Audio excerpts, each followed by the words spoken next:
Jadi jangan dianggap setelah selesai saya sholat beres urusan, belum. Jaga ibadahnya. Kalau bapak setelah ibadah terindikasi berbuat maksiat, ibadah tadi ditolak Allah tadi, itu tanda. Nih bapak udah selesai sholat subuh, keluar masjid, hatinya merasa lebih baik dari orang, tanda kalau sholat subuhnya ditolak Allah tadi. Kenapa? Karena setelah kebaikan disambung dengan maksiat, mau maksiatnya zahir ataupun batin. Kata siapa? Itu kaidah umum disebutkan oleh Imam Ibnu Rajab Al-Hambali dalam Lataiful Ma'arif. Makanya tugas orang yang udah ibadah, tata hatinya, perbaiki niatnya. Karena niat itulah yang tempatnya di dalam kolbu itu yang menjadi wadah setan bertempur dengan malaikat, menggoyahkan niat dan imannya seseorang. Disitulah penting isti'azah, minta perlindungan, bukan ketika mau ibadah doang. Selesai ibadah juga minta pertolongan dan perlindungan kepada Allah Subhanahu wa ta'ala.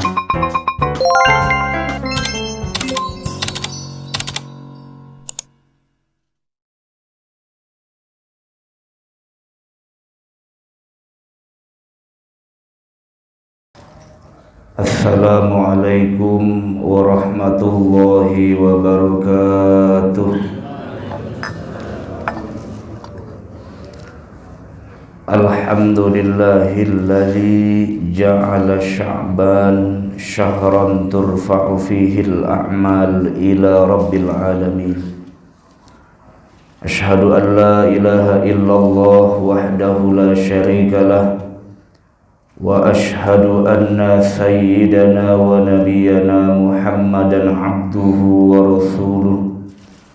Allahumma salli wa sallim wa barik ala sayyidina wa habibina wa syafi'ina wa maulana Muhammadin wa ala alihi wa ashabihi wa azwajihi wa dhurriyyatihi ajma'in. Rabbi shrah li sadri wa yassir li amri wahlul 'uqdatam min lisani yafqahu qawli. Rabbi zidna ilman nafi'a warzuqna fahman jayyida fil laili wan nahar. Bismillahilladzi la yadurru ma'asmihi syai'un fil ardi wala fis sama'i wa huwas sami'ul alim. A'udzu bikalimatillahi tammati min syarri ma khalaq. Allahumma bika asbahna wa bika amsayna wa bika nahya wa bika namut wa ilaikan nusyur. Allahumma faqihna fid din wa 'allimna at-ta'wil, amma ba'du. Faqad qala Allah ta'ala fi kitabihil karim, a'udzu billahi minasy syaithanir rajim. Bismillahirrahmanirrahim. Qul bifadlillahi wa birahmatihi fabidzalika falyafrahu huwa khairum mimma yajma'un. Wa qala ta'ala aidan 'azza min qail, qalu subhanaka la ilma lana illa ma 'allamtana innaka antal alimul hakim. Wa qala an-nabiy sallallahu alaihi wa alihi wa sahbihi wa sallam, ma jalasa qaumun majlisan yadhkuruna allaha fihi illa haffathumul malaikah wa ghasyiyatuhumur rahmah wa zakarahumullahu fi man indah. Shadaqallahul azim. Para jamaah sekalian yang insyaallah dirahmati oleh Allah Subhanahu wa taala, kita bersyukur di pagi yang mulia ini Allah masih berikan kita nikmat sehat dan panjang umur, sehingga kesehatan umur yang masih dititipkan Allah kepada kita masih bisa kita gunakan untuk ibadah kepada Allah Subhanahu wa taala. Tentu di hari yang mulia ini yaitu Yaumul Jum'ah, kita mohon kepada Allah Subhanahu wa taala semoga apa yang menjadi niat dalam kalbu kita, baik niat salat berjamaah ataupun niat thalabul ilmi, senantiasa diterima oleh Allah Subhanahu wa taala. Salawat teriring salam yang selalu kita lantunkan kepada junjungan alam Nabi besar Muhammad sallallahu alaihi wa alihi wa sahbihi wasallam. Para jamaah sekalian, mari kita awali ta'lim kita dengan membaca Ummul Quran suratul Fatihah. Semoga apa yang menjadi niat dan maksud dalam hati kita menjadi catatan ibadah dan pahala di sisi Allah Subhanahu wa taala, dan juga apa yang menjadi hajat-hajat kita dengan tawassul kita ibadah kepada Allah semoga senantiasa diijabah oleh Allah Subhanahu wa taala. Ala hadhihi niyyah wa ala kulli niyatin shalihah ila hadratin Nabil Mustafa Muhammadin sallallahu alaihi wasallam wa ala alihi wa ashabihi wa azwajihi wa dzurriyyatihi wa ahli baitihi al-kiram summa ila jami' ikhwanihi min al-anbiya wal mursalin wa awliya'i wasyuhada'i was-salihin والصحابة والتابعين العلماء العاملين والمصنفين المخلصين جميع الملائكة المقربين وإلى حضرته خصوصا إلى مؤلف هذا الكتاب وإلى جميع والدينا وإلى جميع مشايخنا وأساتذتنا وأساتذتنا وأهل بيتنا وذرياتنا وطلابنا وطالباتنا وإلى جميع المسلمين والمسلمات والمؤمنين والمؤمنات ببركاتهم شيء لله لهم. الفاتحة. أعوذ بالله من الشيطان الرجيم. بسم الله الرحمن الرحيم. الحمد لله رب العالمين الرحمن الرحيم مالك يوم الدين إياك نعبد وإياك نستعين اهدنا الصراط المستقيم صراط الذين أنعمت عليهم غير المغضوب عليهم ولا الضالين رب اغفر لي ولوالدي. Bismillahirrahmanirrahim. Bismillahi subhanallah walhamdulillah wa la ilaha illallah wallahu akbar wa la hawla wa la quwata illa billahil aliyyil azim. Wa qul ja'al haqq wa zahaqal batil innal batila kana zahuqa la yatakallamuna illa man adzina lahur rahman wa qala shawab. Para jamaah sekalian yang insyaallah dirahmati oleh Allah Subhanahu wa taala, kita bersyukur bahwa Allah telah sampaikan kita pada penghujung bulan Sya'ban yang digambarkan oleh Rasulullah dalam satu riwayat, zalika syahrun yaghfulun nas anhu baina Rajabin wa Ramadan. Ketika suatu saat Usamah bin Zaid pernah bertanya kepada Rasulullah, ya Rasulullah, lam araka tasumu min syahrin minasyuhur ma tasumu fi Sya'ban. Saya tidak pernah melihat Anda berpuasa 1 bulan penuh, hampir 1 bulan penuh, kecuali di bulan Sya'ban ini. Maksudnya ditanya berpuasa di luar kewajiban Ramadan. Nabi menjawab, dzalika syahrun yaghfulun nas anhu baina Rajabin wa Ramadan. Karena bulan Sya'ban adalah bulan yang banyak dilalaikan oleh manusia karena diapit oleh 2 bulan, yaitu bulan Rajab dan bulan suci Ramadan. Padahal esensinya bulan Sya'ban itu adalah bulan peningkatan kualitas yang sudah kita tanam di bulan Rajab supaya punya persiapan matang kedatangan tamu agung dari Allah, yaitu bulan suci Ramadan. Sama seperti bapak kedatangan wali kota ke rumah, bapak kedatangan camat ke rumah, bapak kedatangan orang penting ke rumah. Kalau persiapannya nggak matang, itu sama saja su'ul adab. Sama, di depan mata sudah ada tamu Allah yang spesial, tinggal kita orang yang beriman menyambutnya bagaimana. Kalau tidak ada persiapan yang matang lahir dan batin, maka jangan anggap kita betul beriman kepada Allah Subhanahu wa taala. Sudah diingatkan dari bulan Rajab dan bulan Sya'ban. Khususnya bulan Sya'ban, kata Nabi, bulan yang banyak dilalaikan karena mungkin orang banyak melampiaskan at-tasarruf fil halal. Wah, besok di depan mata udah ada bulan puasa, gak bisa minum es siang-siang, gak bisa ngopi ngerokok siang-siang. Jadi lampiaskanlah semua di bulan Sya'ban. Begitu. Jadi banyak yang israf fil halal fi Sya'ban, lupa bahwa bulan Sya'ban itu adalah bulan yang harusnya ada kualitas peningkatan spiritual dan lahiriah supaya persiapan kita betul-betul matang masuk bulan suci Ramadan. Yang kedua, dalam riwayat itu Nabi mengatakan, wazalika turfa'u fihil a'mal ila rabbil alamin. Di bulan Sya'ban diangkat amal manusia ke hadapan Allah selama 1 tahun. Fa ana uhibbu ayyurfa'a amali wa ana shaim. Kata Rasulullah, saya senang kalau amal saya diangkat Allah dan saya dalam kondisi taat kepada Allah Subhanahu wa taala. Jadi jangan sampai amal kita diangkat Allah dalam keadaan maksiat, ya. Itu malu-maluin. Ya, hidup udah cukup lama, dikasih usia 47 tahun, 50 tahun, 57, 60, bahkan ada yang kurang 2 tahun umurnya. Tapi ternyata ketika diangkat amal oleh Allah bukan dalam kondisi taat, tapi dalam maksiat kepada Allah Subhanahu wa taala. Itu sebetulnya yang merugi.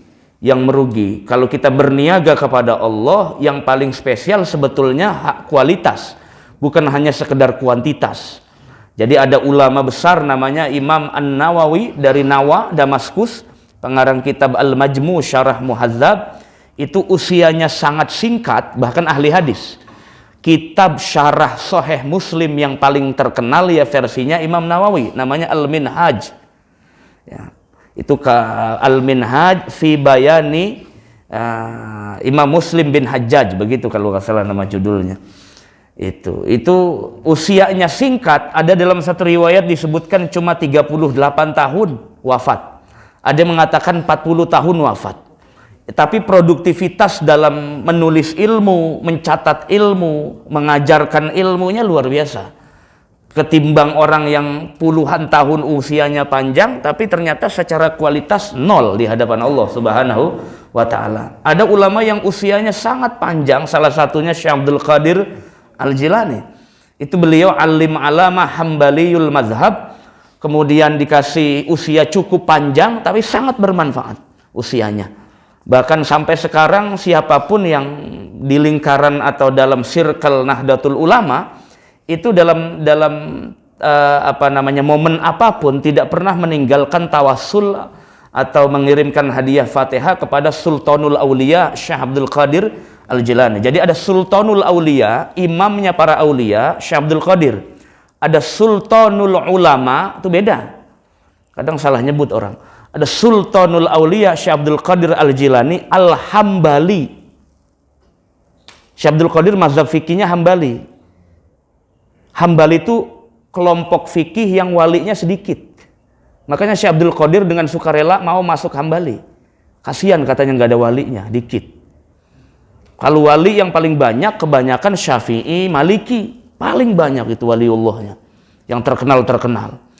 Nah, ada Sultanul Ulama, namanya Imam Izzuddin bin Abdus Salam. Sultannya para ulama itu, penghulunya para ulama di zamannya pada saat itu. Ya, yang luar biasa terkenal. Itu. Ada Sultanut Taraik, sultannya atau pemimpinnya para thariqah, Abul Hasan Asy-Syadzili dari Maghrib. Ya. Dari kalau dulu jemputnya Maroko, ya, wilayah Afrika. Gitu. Punya murid berhijrah ke Mesir namanya Imam Abul Abbas Al-Mursi dari Mursia Spanyol. Ya, hijrah ke Mesir, di Mesir ketemu ulama besar yang anti bidang tasawuf. Begini-begini tasawuf disalahkan, begini-begini tasawuf disalahkan, begini-begini tasawuf disalahkan. Akhirnya ketemu Imam Abul Abbas Al-Mursi yang pintar dan luar biasa. Ngajilah dengan beliau, malah jadi pembela tasawuf. Namanya Imam Ibnu Athaillah As-Sakandari dari Iskandaria Mesir Al-Maliki.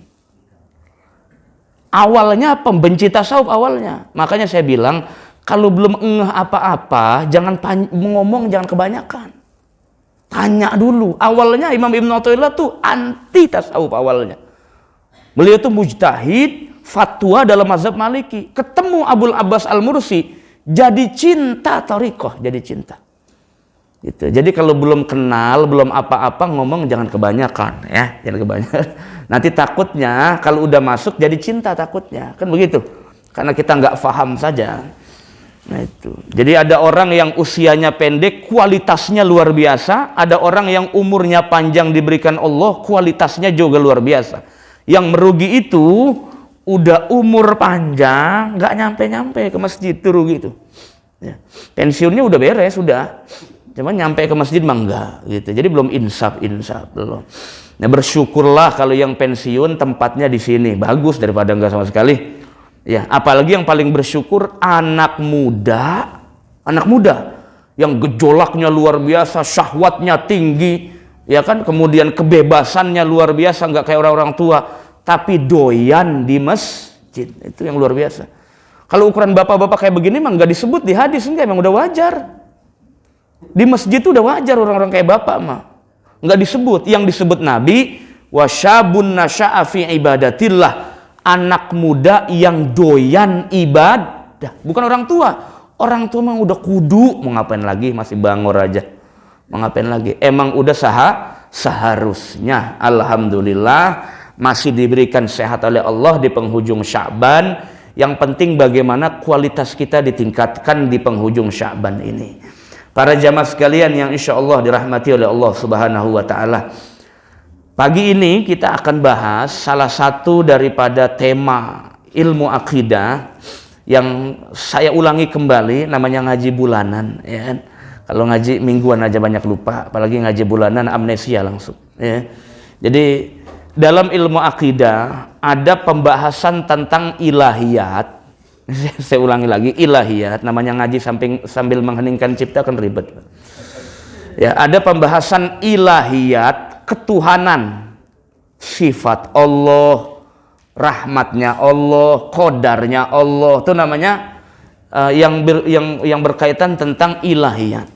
Ya, sifat jaiznya Allah. Nah, yang kedua, ilmu akidah bicara tentang an-nubuwah, kenabian, sifat yang wajib bagi para nabi rasul, sifat yang boleh, yang jaiz bagi para nabi rasul, sifat mustahil yang tidak boleh ada bagi para nabi dan rasul, a'radul basyariyah, sifat-sifat manusiawi yang boleh saja ada pada diri rasul. Itu pembahasan tentang kategori kenabian. Mukjizat juga masuk kategori kenabian. Yang terakhir, silabusnya dari ilmu akidah, bahwa ilmu akidah bicara sam'iyat. Sam'iyat itu yaitu pembicaraan tentang eskatologi atau hari akhir.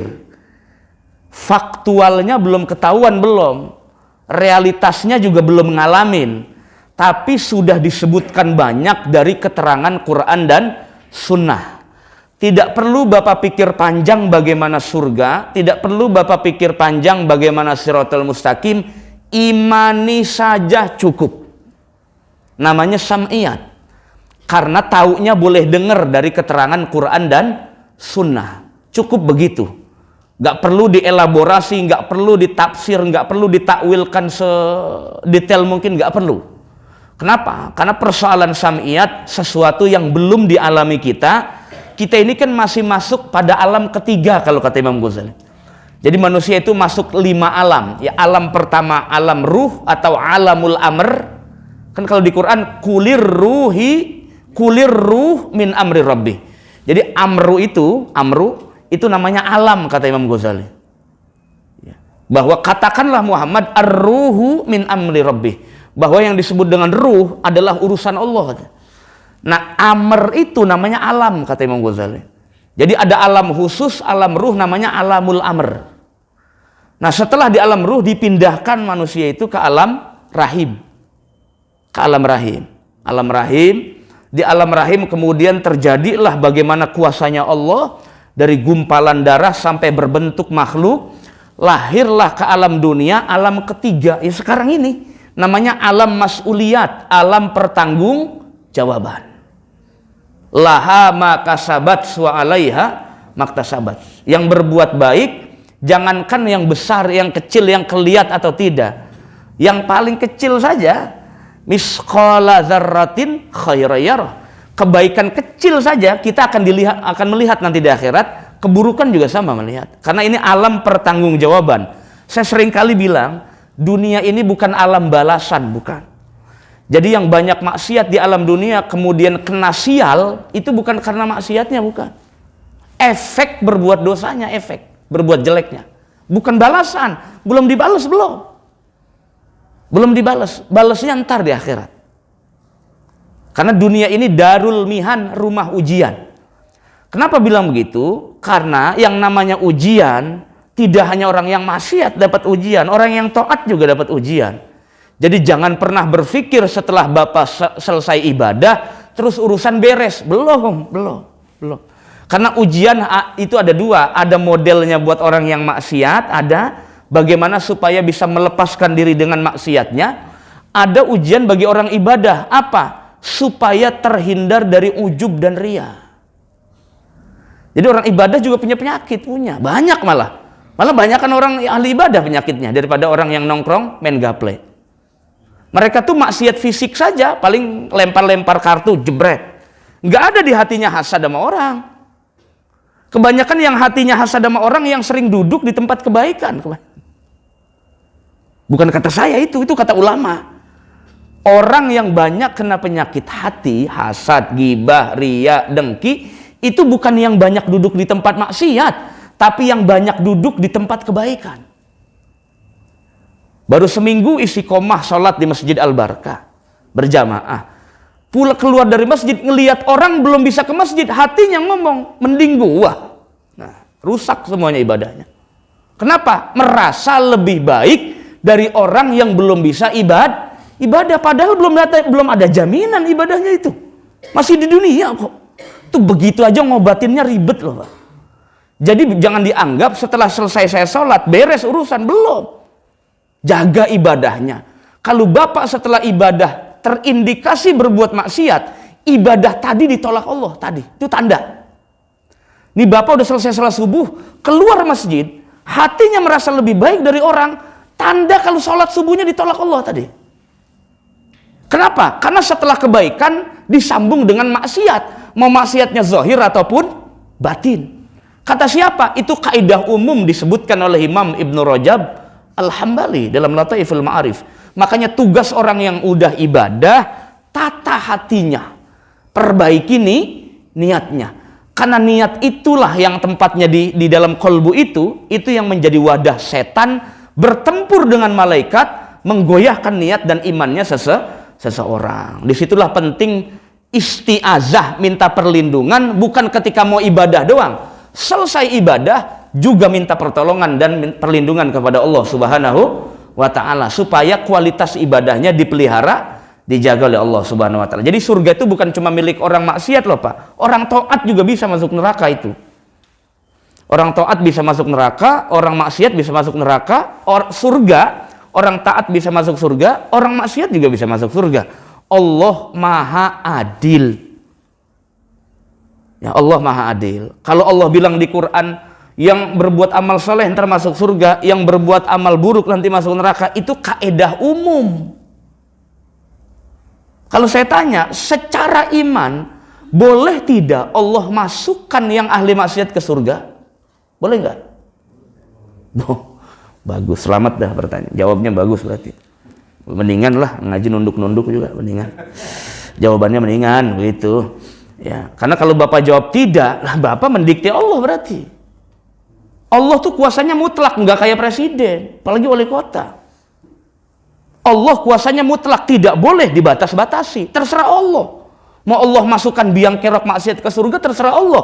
Allah lebih tahu ilmunya daripada pengetahuan makhluk. Ingat, itu Allah tegaskan di surat Al-Baqarah ketika malaikat protes. Kenapa Adam jadi khalifah Nabi Adam? Inni a'lamu mala ta'lamun. Aku lebih tahu. Ngapa kamu badar banget sih? Jadi makhluk cukup diem-diem aja udah. Saya lebih tahu apa yang saya lakukan. Bayangkan kalau malaikat jadi khalifah di alam dunia ini, nggak akan ada itu pesawat. Emang malaikat bisa bikin pesawat, gadget? Nggak akan bisa. Justru karena manusia yang dijadikan khalifah, teknologi secanggih apapun, malaikat itu geleng-geleng kepala. Hebat juga Bani Adam ya. Bisa bikin besi tapi terbang gitu loh. Bagaimana mikirinnya itu, setan aja juga bisa pusing mikirin kecerdasan manusia. Allah paling tahu siapa yang bisa ngerawat bumi ini, paling tahu, meskipun juga banyak juga yang merusak, banyak. Nah itu para jamaah sekalian rahmati Allah Subhanahu wa ta'ala, dari 3 silabus dalam ilmu akidah itu, iman kepada Allah, iman kepada para nabi, iman kepada malaikat, iman kepada hari akhir itu atau sam'iyat. Nah ada yang penting kita fahami ya. Yang pertama, bahwa iman kepada Allah ada embel-embelnya, Pak. Kalau di rukun iman yang disebutkan dalam hadis Jibril, tahu kan hadis Jibril? Yang Nabi ditanya malaikat Jibril, Yang akhbirni anil iman, akhbirni anil Islam itu ulama nyebutnya hadis Jibril karena Nabi berdialog dengan malaikat Jibril. Tapi berbentuknya manusia. Jadi kalau di hadis Jibril itu kan rukun iman cuma ada 6. Itu namanya usulnya iman, pokoknya iman. Tidak disebut cabang-cabangnya iman, disebutinnya bececeran dalam hadis. Contoh, man kana yu'minu billahi wal yaumil akhir falyukrim doifah. Orang yang iman kepada Allah dan iman kepada hari akhir harusnya kalau nerima tamu nyengir. Ama tamu tuh baik. Ini orang palanya baru nongol aja, tamu ngapain sih lu? Gua lagi puyeng banget pala gua. Nah, itu namanya itu namanya imannya abal-abal. Cabang iman itu, bukan prinsip iman, bukan, tapi cabangnya iman, begitu. Ya, rada gedeg namanya sama tamu. Habis yang namu ke rumah dia yang ngutang mulu, minjem duit. Kadang-kadang nggak ada mukodimahnya lagi, langsung to the point aja. Gitu. Muka susah diliatinnya, ya kan? Ya jangan juga. Pokoknya itu justru itu latihan sabar, Pak. Latihan sabar. Bukan begitu, Pak Ustadz. Jika saya mah manusia, kalau Allah sih diminta, maha kaya, nggak habis-habis. Lah saya kan manusia, diutangin dulu diminta, bangkrut juga. Begitu. Itu yang kadang-kadang alasan dia ngomel sama tamu yang utang. Ya saya juga kalau begitu ada yang ngomel juga sih sama. Bis bagaimana ya, kali-kali bawa apaan kayak ini minta. Jangan biasain, Pak. Maksudnya kita bukannya apa ya? Bukannya nggak suka sama orang yang suka minta-minta, bukan. Ya, dulu di kitab Qissatul Mi'raj itu nanti di akhirat itu ada orang, ini Nabi pernah lihat ya. Cuman faktanya begitu atau tidak kan sebetulnya belum ada penghuni surga neraka. Belum ada, Pak. Penghuni surga neraka belum ada. Jadi kalau Nabi Mi'raj kemudian diperlihatkan Allah, itu gambaran saja. Nanti calon-calonnya siapa? Kira-kira begitu. Terus bentuk nanti yang akan disiksaannya tuh bagaimana gitu. Nah, di Qissatul Mi'raj itu Nabi pernah ngelihat orang yang dibangkitkan Allah masuk ke neraka, itu nggak ada dagingnya, jadi tulang doang. Ya, tulang doang sama kentut, nggak ada dagingnya. Pokoknya kurus kering lah, kira-kira begitu. Ditanya, Nabi Muhammad nanya, ini umatku bukan? Iya, itu umatmu Muhammad. Ini umatku yang model bagaimana kira-kira? Itu kalau Nabi Muhammad pakai bahasa Cipondo, bukan pakai bahasa Arab. Itu modelnya yang bagaimana kira-kira umat saya, Jibril? Nah, ini umat ente Mad, yang modelnya di dunia tukang minta-minta. Bukan sering ngasih, tapi tukang minta. Kadang-kadang dipelintir sama para kiai, ini umatmu yang sering nyodorin proposal, katanya. Nanti di akhirat begitu, nggak ada dagingnya. akhirnya para kiai, waduh, ini mah kita lagi begitu. Ya. Kagak itu plesetan kiai aja, supaya Jakarta kagak banyak yang ngajuin proposal, katanya. Intinya mah orang yang suka minta-minta, ya jadi enggan memberi, maunya minta. Kalau bisa mah jangan. Aliyadul ulya atau tangan di atas khairun. Nah, gitu. Jadi kalau bisa, Pak Ustadz, saya mah apa adanya. Jangankan mau beri, buat makan sehari-hari aja susah. Nih kaedahnya nih. Ibadah yang paling tinggi kualitasnya sebetulnya ibadah dalam kondisi tersulit. Itu. Jadi kalau orang gablek duit, banyak duit, sedekah wajar. Orang lagi susah masih mau sedekah, itu langsung tinggi pangkatnya di sisi Allah. Begitu. Jadi jangan bilang, saya mah kagak punya duit, harusnya saya mah kagak sedekah, katanya. Saya mah nerima aja. Ya jangan begitu. Perintah Allah tidak hanya berlaku kepada yang kaya, semua sifatnya. Makanya di dalam Nasolibat, di awal-awal kitab Nasolibat itu, berwudu itu kan ibadah. Wudu yang wajib, kalau wudu buat sholat fardu namanya wudu wajib. Tapi kalau wudu buat selain sholat fardu namanya wudu sunnah, yang sunnah-sunnah saja. Berwudu yang paling terbaik di sisi Allah, kata Nabi, adalah fi waqtil makarih, wudu di waktu yang banyak orang enggan. Kapan? Musim hujan. Pengennya keredongan aja. Salat subuh juga mager kayaknya, ya kan? Hujan mulu semalam suntuk, pengen wudu juga dingin banget kayak di puncak, jadi tanah tinggi rasa puncak. Karena saking dinginnya itu. Dia mau wudu sempurna dengan syarat rukun dan sunnah-sunnahnya, Padahal umumnya orang kalau waktu dingin enggan berwudu atau disingkat saja wudunya, yang pardu-pardu saja. Tapi dia mau sempurnakan, level pahalanya lebih tinggi di sisi Allah Subhanahu wa Ta'ala. Ini kadang-kadang kita lupa kaidah itu, lupa kaidah. Makanya kenapa subuh itu spesial bagi Allah? Karena waktu yang banyak orang lalai. Makanya spesial pahalanya. Apalagi subuh di hari Jumat. Ini luar biasa ini. Luar biasa ini. Ini calon surga semua ini. Amin doang kencang. Dan amin doang apa? Gitu. Ya, jadi surganya buat orang yang sering saya kan pernah bilang, Pak, enggak semua orang datang ke tempat kebaikan niatnya baik. Enggak semua. Cuman saya enggak mau nerka-nerka, enggak mau nerka-nerka. Ada juga yang dalam hatinya ini lagi dengerin saya ngaji, dalamnya milih peci mana ya? Ada. Milih peci mana ya? Ini ngaji pedagang. Milih waper apa yang mana? Jadi nawaitu tolabal ilmi lil peci, begitu. Bukan karena yang lain-lain, bukan. Ya, jadi adil loh, Pak. Allah tuh adil loh. Enggak semua juga orang di pasar niatnya maksiat, enggak semua. Allah Maha adil. Nah, salah satu iman kepada Allah adalah al-iman biwujubis syariah. Ini harus dicatat. Al-iman biwujubis syariah, mengimani sesuatu yang diwajibkan Allah. Ya, mengimani sesuatu yang diwajibkan Allah. Kalau diingkari fatal. Saya kasih contoh.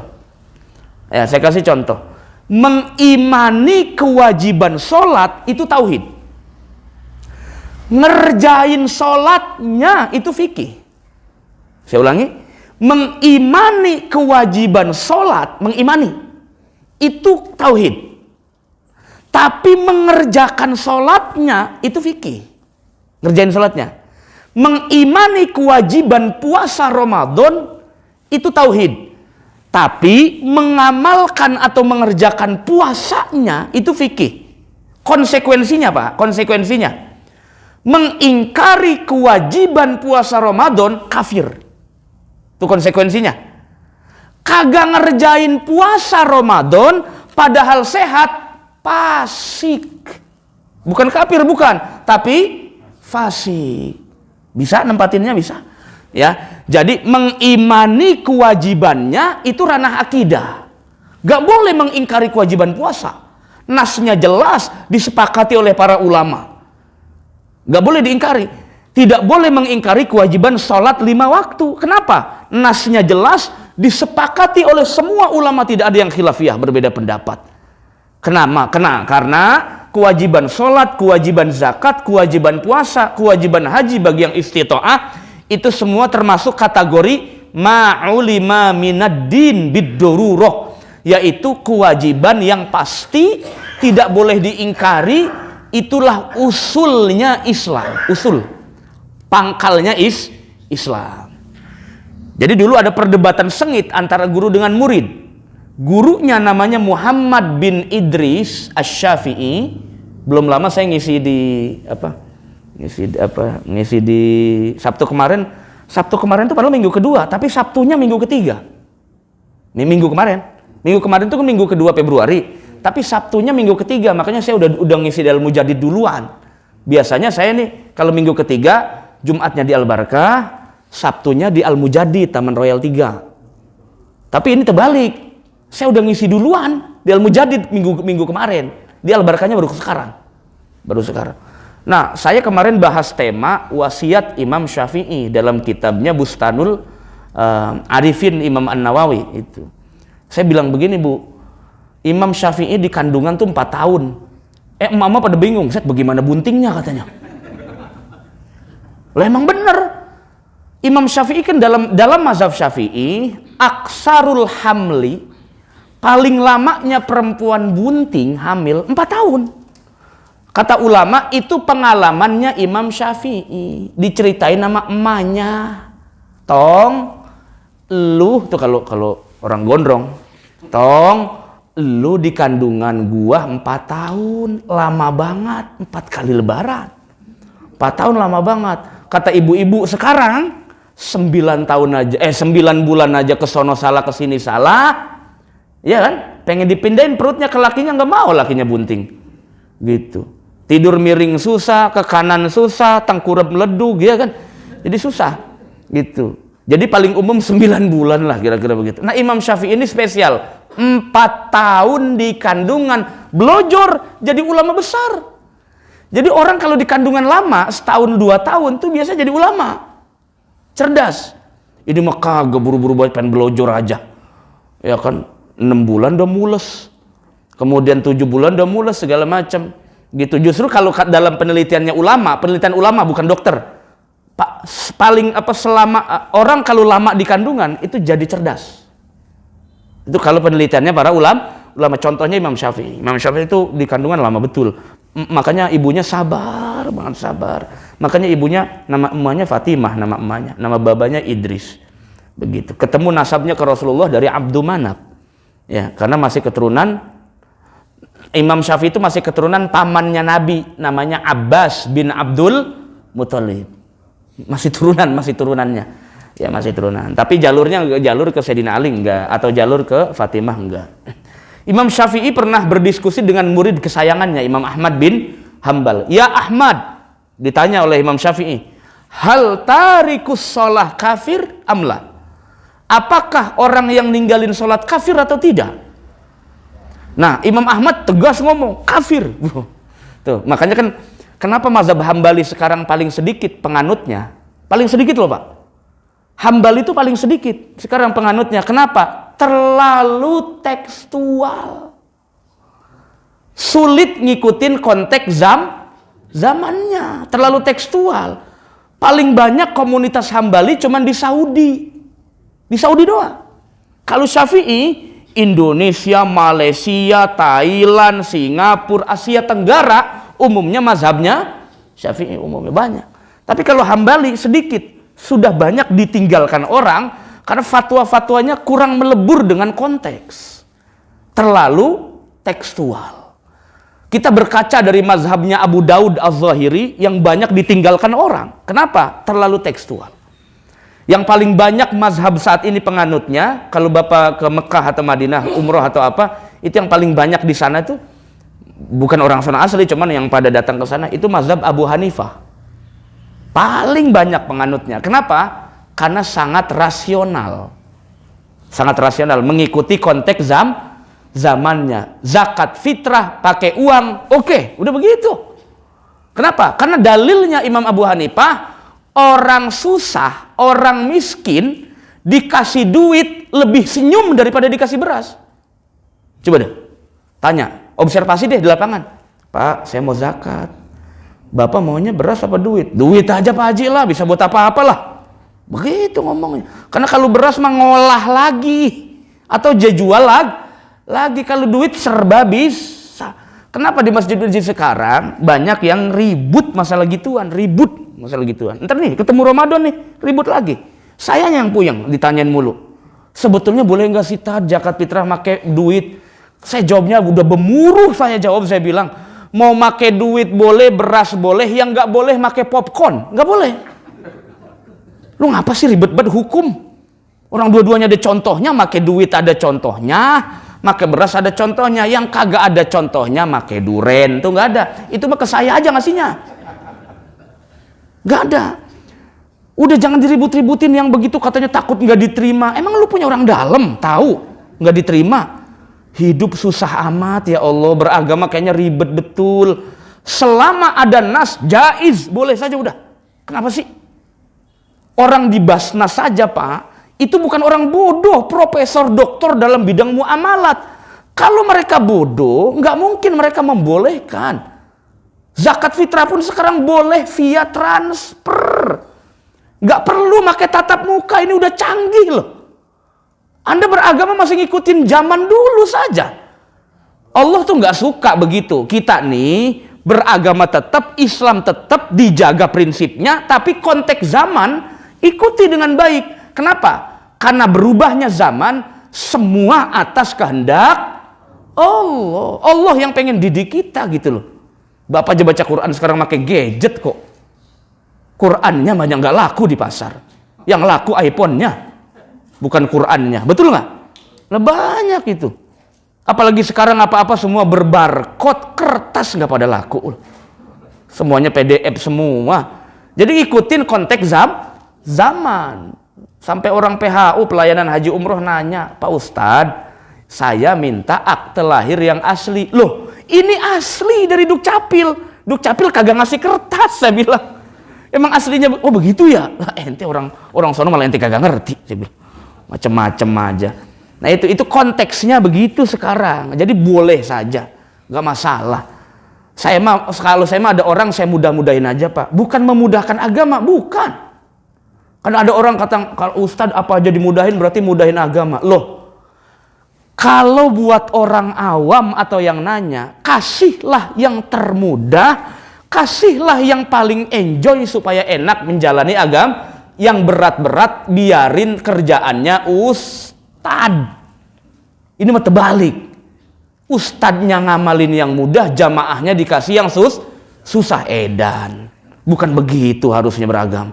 Yang alim kasih yang berat, yang ngaji kasih yang ringan supaya mudah. Terus saya ulangi ya.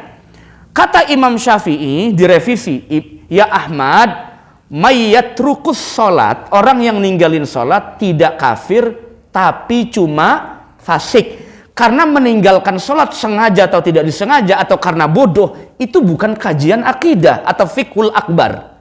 Imam Syafi'i bilangnya bukan ilmu akidah, tapi fiqhul akbar. Fikih ada dua, ada fikih akbar namanya ilmu tauhid, ada fikih asghar namanya ilmu fikih. Ya, namanya ilmu fikih. Jadi kata Imam Syafi'i, orang yang ninggalin sholat itu bukan kajian tauhid, tapi kajiannya kajian fikih, paling tidak fasik, karena kita nggak bisa menerka imannya seseorang. Beda dengan orang yang ingkar kewajiban sholat. Kalau ingkar kewajiban sholat itu bisa dipastikan kafirun bi ijma'il ummah, kafir menurut berdasarkan ijma ulama. Misalnya ada orang datang, sholat 5 waktu itu nggak wajib, katanya. Puasa Ramadan tuh nggak wajib, nggak perlu ada kewajiban sholat puasa. Nah itu sudah murtad. Ya kenapa? Karena kajiannya akidah. Jadi beriman kepada kewajiban syariat itu bagian dari iman kepada Allah. Beriman kepada kewajiban syariat juga bagian iman kepada Nabi. Wa ma atakumur rasulu fakhudhuh wa ma nahakum anhu fantahu. Apa yang Rasul sampaikan, terimalah. Apa yang Rasul larang, jauhilah. Udah begitu. Ya, jadi jangan kemudian yang namanya iman hanya begini, enggak juga. Jadi jangan gampang. Sebetulnya kalau Bapak faham begini, mana ruang lingkup yang sampai pada akidah, mana ruang lingkup yang fikih, itu menahan diri supaya tidak mudah mengkafirkan orang lain, tidak mudah memfasikan orang lain. Ngeri Pak, ngeri banget. Kita kalau ngaku umat Nabi Muhammad, jangan mudah mengucapkan hal-hal yang demikian. Apalagi hanya cuma gara-gara persoalan furu'iyah, cabang-cabang ibadah. Berbeda terhadap, nah, itu kemarin waktu Nisfu Sa'ban emang gak banyak pertanyaan Pak Haji. Masya Allah. Padahal itu pertanyaan tahunan loh. Tapi Pak Ustadz, memang harus bawa air ke masjid malam Nisfu? Saya jawabnya begini, iya kagak sih, saya bilang begitu, kagak sih, nggak wajib Pak. Emang apa Bapak nanya begitu? Soalnya ada yang udah sampai masjid, dia lupa bawa air, dia balik lagi katanya, dia bela-belain pulang lagi demi bawa air. Saya bilang begini, nggak ada kewajibannya Pak. Bapak mau bawa air, bawa motor ke dalam masjid juga boleh Pak, sambil nisfu, nggak ngapa-ngapa maksudnya. Gitu. Jadi yang penting itu Pak, menghidupkan malam nisfunya, karena itu malam mulia. Adapun pretelan wa ma yata'allaku minhu bil air, singkong, makan makanan yang didoain juga sampai baca Yasin 3 kali, itu mah asal ada aja, fardu kifayah aja dah. Kenapa saya bilang fardu kifayah? Karena kalau nggak ada sama sekali, orang nggak ada yang mau juga. Itu maksud saya fardu kifayah. Jadi paling tidak ada yang gugurin kewajiban satu lah, kira-kira begitu. Jadi jangan sampai nggak sama sekali. Jadi jangan salah paham nih, orang-orang yang kayaknya kagak tapi mau Yasinan 3 kali atau baca air, jangan salah paham. Kami yang mempraktekkan itu dulu dari pesantren sampai sekarang tidak pernah menganggap bahwa air dan baca Yasinnya Wajib. Nggak pernah bilang begitu. Itu mah suuzonnya Anda saja yang bilang begitu. Anda mau baca Yasin 3 kali malam nisfu, mau baca Al-Kahfi 3 kali, mau baca Al-Baqarah 3 kali, kalau nggak puyeng, silakan. Silakan saja. Tidak ada kriteria tertentu. Tapi kenapa harus Yasin, Ustadz? Begini tong. Nih, agak naik nih tensi saya nih. Ya, di samping ini ada gelas, tinggal bagel doang. Kalau nggak paham juga tinggal saya lempar gelasnya. Begini tong, lu dengerin. Ulama dulu narik orang ke masjid baca Quran tuh susah. Mereka tuh dakwah sampai mikirin begitu. Lu tinggal nyesatin orang doang, tinggal bid'ahin orang doang, gampang betul kayaknya. Ulama dulu tuh mikirin gimana caranya masjid rame, gimana caranya orang awam yang nggak bisa ngaji juga kenal Quran, bagaimana. Ternyata diobservasi oleh ulama, umumnya orang lancar baca cuma Yasin. Cuma Yasin doang yang lancar baca. Dan ngikutin hadis Nabi bahwa Yasin qalbul Quran, jantungnya Quran. Ya sudah, Yasin saja yang diulang-ulang. Malam Jumat, malam nisfu, malam apa saja dibacanya Yasin. Apalnya itu doang. Emang boleh Pak Ustadz baca Quran itu doang? Siapa bilang nggak boleh? Di luar sholat, di dalam sholat aja boleh, apalagi di luar sholat. Dulu zaman Nabi ada sahabat ngimamin bacanya kulhu mulu. Kulhu mulu. Bismillahirrahmanirrahim. Kulhu Allahu ahad, Allahu samad. Kata saya itu kan surat langganan tahlilan ya. Langganan tahlil, kulhu, kuliah, apalagi ya itu. Jadi pulang tinggal bawa berkat doang. Nah kulhu tuh lapor sama Nabi. Emang ini makmum rada julid juga. Lapor sama Nabi, siapa emang yang baca surat begitu? No, si Fulan bin Fulan ya Rasulullah, coba panggil kemari. Dipanggil sama Nabi. Emang ente bener kalau abis amin, abis baca Fatihah baca kulhu doang? Itu kalau dialog sini ya, emang begitu? Iya ya Rasulullah. Emang apa begitu? Kenapa begitu Anda bacanya kulhu doang, kagak baca yang lain? Apa jawabannya? Uhibbuha ya Rasulullah. Saya senang, saya cinta surat Al-Ikhlas karena di dalamnya tidak ada motivasi dunia. Semuanya bicara tauhid, iman kepada Allah. Nggak ada himmah dunianya, nggak ada urusan dunianya, murni tauhid kepada Allah Subhanahu wa taala. Dengar jawaban begitu, apa kata Nabi? Uhibbuha iyah, uhibbuka iyaha atau hubbuka iyaha adkhalakal jannah. Kecintaanmu kepada surat Al-Ikhlas sehingga kamu ulang-ulang terus waktu ngimamin sholat membuatmu masuk surganya Allah Subhanahu. Jadi bapak boleh ngamalin surat apa saja itu terus umur hidup juga boleh, meskipun belum bisa mampu baca yang lain, nggak masalah. Asal jangan bilang Quran cuma ini doang, yang lain enggak. Nah jangan bilang begitu. Nah ini kewajiban kita dalam setiap ibadah segala macam. Kalau banyak prakteknya dari ulama nggak usah khawatir, Pak. Nggak usah khawatir. Jadi ada yang kewajiban, ada yang tidak. Ini mau masuk Ramadan nih, mau masuk Ramadan. Bapak tahu yang wajib kan? Yang wajib puasa malamnya wajib nggak? Taraweh wajib nggak? Nggak. Sunnah muakkadah. Tapi sayang kalau kagak ngerjain. Karena Ramadan berikutnya belum tentu panjang umur, kira-kira begitu. Qiyamul Ramadan itu hukumnya sunnah, tapi puasa Ramadannya di siang hari hukumnya wajib. Zakat fitrah hukumnya wajib, tapi memberi takjil, saya harus klarifikasi ya, takjil itu kesunahan menyegerakan berbuka ya. Jadi takjil namanya itu kesunahan menyegerakan berbuka puasa. Wa yusannu ta'jilul fitri lis-shaim. Disunahkan menyegerakan berbuka bagi orang berpuasa. Tujuannya apa? Supaya tenaganya balik lagi, kuat lagi, siap buat qiyamul Ramadan. Dah begitu. Jadi, tapi kalau takjil diartikan ke bahasa kita, artinya risol. Emang apa begitu? Artinya di risol jadi kolak. Jadi orang jual kolak di depannya tulisannya takjil. Perasaan gue ngaji fikih, takjil artinya menyegerakan, bukan risol, bukan kolak, bukan lemper. Orang Indonesia mah ada-ada aja dah, aneh banget dah. Dia jual takjil tapi dia nggak puasa juga.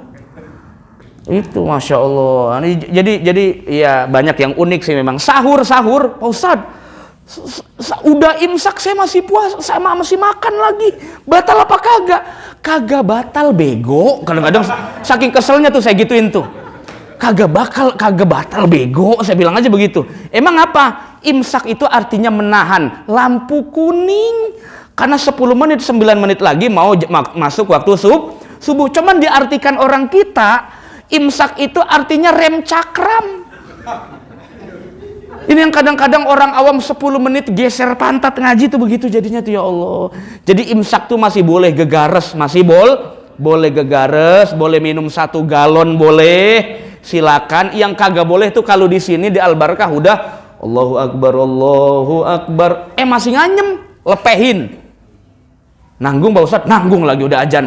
Lepehin, nanggung lagi. Nggak ada bahasa nanggung kalau udah azan, tidak ada toleransi. Yang di mulut lepehin. Ya. Nggak boleh, nggak ada toleransi kalau sudah azan subuh. Tapi kalau cuman baru imsak doang, baca tarhim subuh, ya kagak ngapa-ngapa tong. Yang begitu mak, nggak ngapa-ngapa, makan aja. Kalau emang belum sahur, Pak Ustadz, saya orang yang berpuasa tanpa sahur, pasti pahala saya tinggi. Kagak. Kata siapa? Saya kan kagak sahur Pak Ustadz, berarti saya puasanya levelnya tinggi dong, kuat. Itu namanya puasa bodoh. Kenapa? Sahur itu sunnahnya Nabi. Anda puasa tidak sahur, meninggalkan sunnah Nabi. Nggak berbobot puasa Anda itu. Tapi saya kagak doyan makan sahur Pak Ustadz, karena maghribnya udah kenyang. Mau kenyang atau tidak, walau lukmatan, sekalipun cuma 1 suap, biar dapat keberkahan dan sunnah baginda Rasul Nabi besar Muhammad Sallallahu Alaihi Wasallam. Ini edukasi. Kayaknya nanti kultum atau apanya di Al-Barakah yang terkait dengan puasa rada ngomel dikit deh kudunya, karena ini Ramadan setahun cuman 1 bulan kan. Jadi kalau terkait hukum-hukum puasa rada ngegas dikit boleh dah, soalnya banyak yang bertahun-tahun masih bego aja. Ini kudu dikasih tahu supaya puasanya bener. Para jamaah sekalian rahmati Allah Subhanahu Wa Taala, yaitu pembahasan kita pagi ini. Ada kewajiban mengimani syariat, ada kewajiban menjalankan syariat, 2 hal yang berbeda. Meninggalkan kewajiban melaksanakan syariat hanya fasik saja, tapi mengingkari kewajiban syariat dalam imannya, konsekuensinya bisa kafir di sisi Allah Subhanahu wa taala. Wal iyadzu billah min zalik. Wallahu alam bishawab.